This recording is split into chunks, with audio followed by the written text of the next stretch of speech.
Hello, BookTube. How are we all doing today? I realize it's rare nowadays to see a video by me in daylight.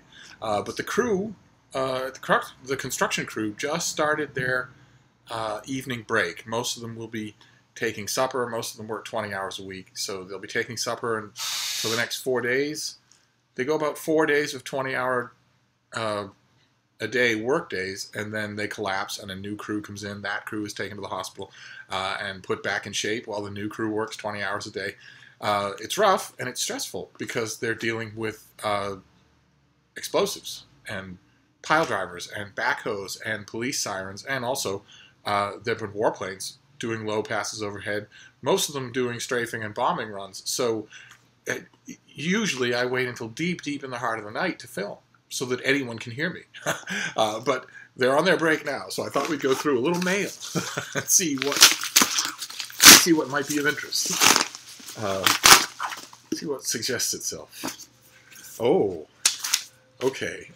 This, believe it or not, is a YA title that I suggested, because I kind of like the cut of its jib. This is by Kelly Loy Gilbert, and it is called Picture Us in the Light. And it has what sounded to me like a pleasingly complex plot. I don't know if this will do it justice. Denny Cheng has always known his parents have secrets, but when he discovers a taped-up box in his father's closet filled with old letters and a file on a powerful Silicon Valley family, he realizes there's much more to his family's past than he ever imagined. Danny has been an artist for as long as he can remember, and it seems that his path is set.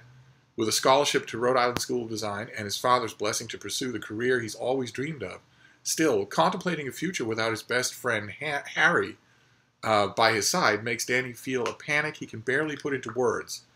Harry's and Danny's lives are deeply entwined, and as they approach the one-year anniversary of a tragedy that shook their friend group to its core, Danny can't stop asking himself if Harry is truly in love with his girlfriend. When Danny digs deeper into his parents' past, he uncovers a secret that disturbs the foundations of his family history. And it seems to me like there's a lot. I read a chunk of this when I should have been doing other things before I got a copy of my own, and it seemed to me there was a lot going on. So it's a YA novel that I am looking forward to reading. No crime in that at all. Let's see here. Let's see what this next one is. Oh, great. Okay, another one I requested. I believe this is a debut. Yes, this is a debut. It's a novel. It's by Elaine Castillo, and it's America Is Not the Heart. And we're going to save my comments about the cover for another day. I'm going to include it in another video. So we're just going to let that rant go. And this is about immigration. I believe, if I remember correctly, it's an immigration novel. How many lives fit in a lifetime? When Hero de Vera arrives in America, haunted by political upheaval in the Philippines and disowned by her parents, she's already on her third. Her uncle gives her a fresh start in the Bay Area and doesn't ask about her past. His younger wife, knows enough about the might and secrecy of the de Vera family to keep her head down.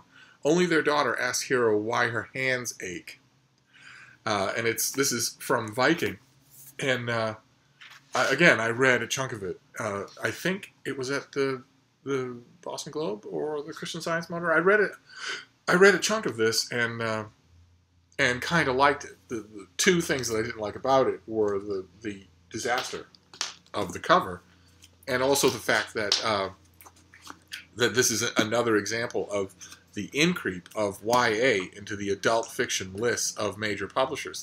This novel is a YA novel, and yet it is not being asked to be considered that way, and it is going, because of packaging, it's going to be reviewed everywhere by critics who don't specialize in YA. And what that does is create I don't mean to sound snobbish here, because you can see I'm not a snob. I request both. But when you start to fly YA fiction under adult fiction colors, you do nothing but dumb down the reader.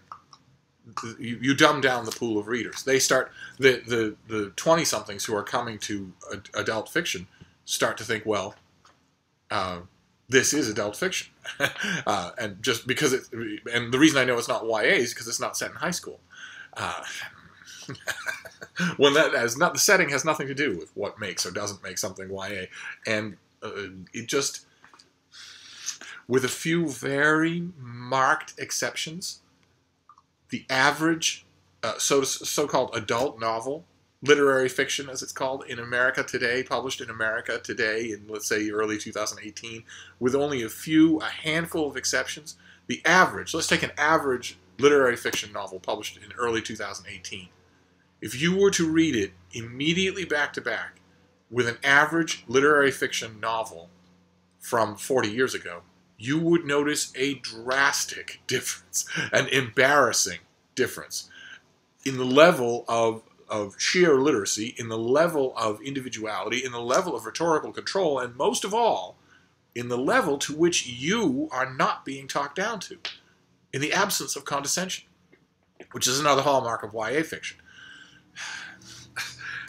I worry about it, that's all. I admit I don't have much of a dog in the race, since I'm almost never called upon to review fiction. But I do read it.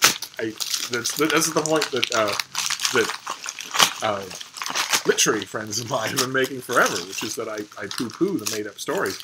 And now, in this second stage of my reviewing career, I actively try not to review them. But I read more of them than any of the critics I know who read fiction. So I worry about it. But I'm not meaning to lay it all on this one book. So let's okay. All right. The next one is a gem. I'm pretty sure I have praised this series on this channel before, but if not, allow me to do it again. This is by Philip Kerr. It is Greeks Bearing Gifts. It is the new Bernie Gunter novel. He is a down on his heels German cop, caught between the ultimate rock and the ultimate hard place. He's a German cop for the Nazis, and in Germany during the Nazi regime, and he wants to do right, wants justice to prevail, but also has to navigate these psychopathic monsters that now dominate his professional and personal life. These are amazing books. They are incredible. I read Berlin Noir, the one volume that collects the first 3 Bernie Gunter novels. It was a stroke of genius. The publisher put it out as one book years and years ago, 20, 30 years ago. And Berlin Noir caught on. Lots and lots of people read the anthology and loved it. And then a long time passed, and the Bernie Gunter novels kept happening, and people kept saying, "Oh yeah, is that the guy who did Berlin Noir?" But never reading them. And now, all of a sudden, in the last 10 years, I think in large part due to Irma Heldman, the mystery columnist for Open Letters Monthly, suddenly Bernie Gunter novels are a big deal. Now, everybody has started to realize how good these things are. So let me hold it up again. Greeks Bearing Gifts. This comes out in April, and will make your month. So it's counted as a recommendation. Let's see what this next one is. Oh, great. All right, these are all requests. These are all Steve requests. That's great. This comes out in March, and it looks very interesting to me. It's by Brian Kastner, and it is called Disappointment River. It's a combination of travelogue and memoir about the Northwest Passage, and it sounds fascinating. Disappointment River is both a historical novel and a travel memoir that transports readers back to the heroic age of North American exploration and places them in a still rugged but increasingly fragile Arctic wilderness that's in the process of profound alteration by the dual forces of energy extraction and climate change. 11 years before Lewis and Clark, the Scottish explorer Alexander Mackenzie actually crossed the North American continent with a team of voyagers and Indian guides. Before that, he was the first to discover a route to the Arctic Ocean from the Great Lakes along the river he named Disappointment, because he believed he'd failed in his mission to find a trade route to the riches of the East. In fact, he had succeeded. He was just 2+ centuries early. In this book, Brian Kastner not only retells the story of Mackenzie's epic voyages in vivid prose, he personally retraces the travel in a 1,224-mile canoe voyage down the river that Mackenzie named, battling exhaustion, exposure, mosquitoes, whitewater rapids, and the threat of bears. And in that list, The first thing that's going to jump out to you is bears, and maybe after that, whitewater rapids. But I'm here to tell you, having done most of those 1,124 miles myself, most of them in a canoe, by far the biggest of those is mosquitoes. You will feel as if you were in hell, as if you had been transported to hell. That when you watch the Simpsons episode where the national park ranger turns the Simpsons away at the gate to the park in summertime and says that they can't come in because the bugs are firmly in control.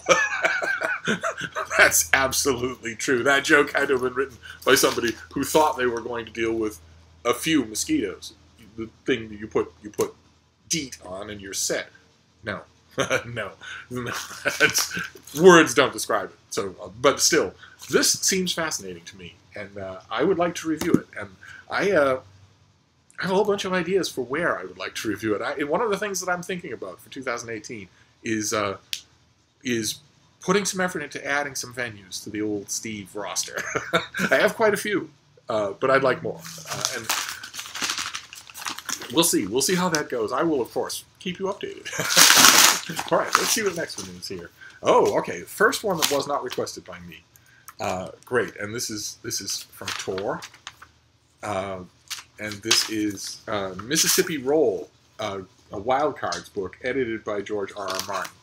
I don't really know what that means. This will be I'm sure that he hasn't seen this text.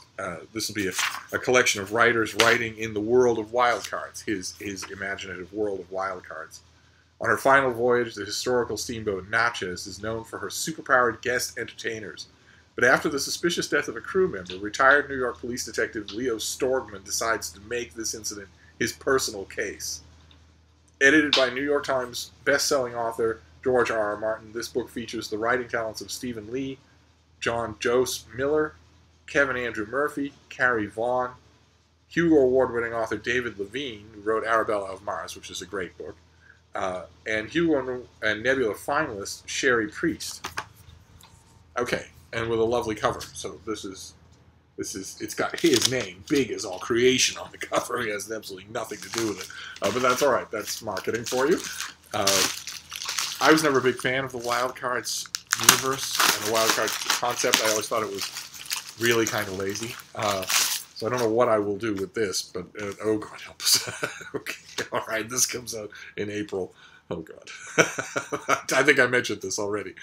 This is No Immediate Danger, the first volume in William Vollmann's new epic, The Carbon Ideologies. No Immediate Danger is followed by No Good Alternative, and it's all about. Well, here let's.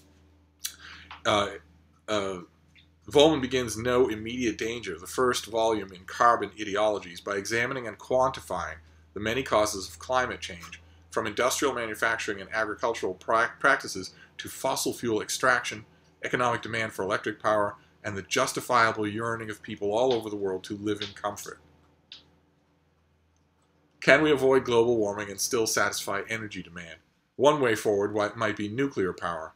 To study this issue, Vollmann recounts multiple visits that he made at significant personal risk over the course of 7 years to the contaminated no-go zones and sad towns of Fukushima, Japan, beginning shortly after the tsunami and reactor meltdowns of 2011. Equipped at first with only a dosimeter and then with a scintillation counter, he measures radiation and interviewed tsunami victims, nuclear evacuees, anti-nuclear organizers, and pro-nuclear utility workers. He found that the safety of many localities, even after decontamination, might remain questionable for decades. There's no might there. I think I mentioned when we saw these two books originally, I think we saw it in a catalog. I'm not quite sure what I make of the vibe I'm getting off this. The vibe almost seems to be, look, this is no big deal. And I was fooled by that once upon a time, when Michael Crichton's book State of Fear was being talked about, and it was in catalogs, and it was in Galley, and I was getting a vibe that this enormously best-selling and influential author was going to write a novel, his next big, inevitable New York Times best-selling novel, saying that climate change wasn't real, that it was a hoax. And I even though I got that vibe over and over again, I thought, no, that can't be true. No one could be that irresponsible. So I was bitten. I was burned by that whole experience, and now I'm wondering what's going on with these Volman books. We shall see. We shall see. But I can tell you for a fact, when he says the question of whether or not Fukushima might be safe for decades to come, it won't be. It depends on what you mean by safe, but it won't be. And I say that as someone who has made not one, I believe probably I'm the only booktuber who's made not one, but 2 trips to Chernobyl. One before and one after. That's why this is absolutely not, this is not a diatribe against nuclear power. Nuclear power is a great idea. But nuclear power can't be done with the absolute insanity of the building codes that humans use for everything else. If you build your dream house on flat ground, on a floodplain, then you're a moron. And if a hurricane comes up the eastern seacoast and wipes you out, knocks your house off its platform and washes it out to sea, you get federal money. And you immediately rebuild there because you tell people on the evening news you're not going to let nature win, you're not going to let your spirit be broken. Hoorah! You're double a moron. You're an extra scoop moron. So nuclear power plants are the same way. If you're going to build them the way humans typically build things, then they're a bad idea, of course. They need enormous amounts of redundant infrastructure protocols to make sure that if there's an earthquake, their foundations don't split. To make sure that if there's an earthquake, they don't slide or slip on their foundations. And they can't be built on floodplains, of course. They can't. They have to be built somewhere safe. The way human housing should be built. But human housing is one thing. But a nuclear reactor, if you build that in an insane place or in an insane way, everyone could pay the penalty for that stupidity. So that can't happen. But other than that, it's a fine idea, safety-wise and efficiency-wise. I don't really know where Volman is going with this. I really don't have any idea. I don't know why anyone in their right mind wouldn't immediately think solar when it comes to any kind of carbon ideology. I don't know why anyone wouldn't immediately think solar. But I will report back. I very much want to review this book. Maybe not this one alone, maybe both together. I think the No Good Alternatives comes out in the summer. So I imagine a lot of venues will hold off and review both together. And it doesn't feel to me like it will be a complete experience to review one and not the other. So I don't know how that's going to break. I actually don't know how that's going to break. I don't know whether or not reviewers or book editors are going to say, well, I don't want to run 2 Volman reviews of 2 800-page Volman books. I don't want to do 2 of those. So if you're interested, I will get you both copies and you just read them both and review one. I don't know how that's going to work. We'll see. Partly, I'll figure out how it's going to work by how I do it myself. But I will report back. I'm not sure how much any of you are interested in the tedium of book reviewing. But anyway, we've got Carbon Ideologies, Volume 1, No Immediate Danger, which is a complete lie. We are all in very immediate danger. We're also still in danger from Chernobyl, which is a point I've made a couple of times on this channel. I make it every once in a while, just for the fun of it, to people who think, well, yeah, that was terrible. That was a near miss. We're still in huge amounts of danger from Chernobyl. But anyway, so we've got the next George R. R. Martin anthology in the Wild Cards universe. Then Disappointment River, about the Northwest Passage. Then Greeks Bearing Gifts, the new Bernie Gunter novel. Then America Is Not the Heart, debut novel. And then Picture Us in the Light, an actual YA novel with a very, very cool cover. So there you go. As you can hear in the background, the guys have gotten back to work now. So I'm going to have to wrap this up because it's not in minutes. It's going to be, everything here is going to be bouncing, and it's going to be too loud to hear someone speaking on the other side of the room, much less hear you on camera. So I'll wrap this up for now. But I'll be back sometime, and I'll see you. I'll see you then, and we'll talk books. Thank you, BookTube.